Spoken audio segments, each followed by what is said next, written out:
మోకాళ్ళకి stem cell therapy ఎప్పుడు ఇస్తారు?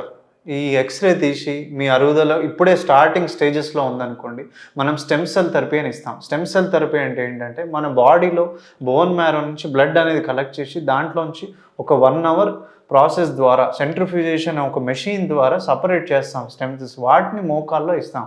ఇది ఒక డే కేర్ ప్రొసీజర్. కానీ కొంచెం స్పైనల్ అనస్థీషియా అంటే మత్తులో ఇస్తాం. ఒక 1, 2 డేస్ జాగ్రత్తగా ఉండాల్సి ఉంటది. అండ్ దీనికి ఇన్సిషన్ ఎలాంటిది ఉండదనమాట. చాలా చిన్న ప్రొసీజర్. దీన్ని గూడా మనం ఆంధ్రప్రదేశ్ వైట్ కార్డ్ ద్వారా చేస్తున్నాం. సో, మోకాలు ఇప్పుడే అరగటం స్టార్ట్ ఉన్నోళ్ళకి ఈ ప్రొసీజర్ చాలా ఉపయోగపడుతది. అలాగే తెలంగాణ వాళ్ళకి కూడా మిగతా ప్రాబ్లమ్ ఉన్న వాళ్ళకి చాలా తక్కువ ఖర్చులో చేస్తాం. ఇదేంటంటే ఇమ్మీడియేట్ చేపించుకుంటే ఫ్యూచర్ మనం ఆల్రెడీ అరిగిపోయిన కార్టిలేజ్‌ని రిపేర్ చేయడానికి కానీ, ఫర్దర్ డ్యామేజ్ అవ్వకుండా మనకు కాపాడుతదనమాట కార్టిలేజ్. ఈ ఫెసిలిటీస్ అన్నీ గూడా మనకి చాలా డే కేర్ పద్ధతులు అలాగే పర్సనలైజ్డ్ కేర్‌లో త్రినే ఆర్థోపెడిక్ సెంటర్‌లో చేయడం జరుగుతుంది. రోజు నంబర్ ఆఫ్ ప్రొసీజర్స్ చేస్తానే ఉన్నామనమాట.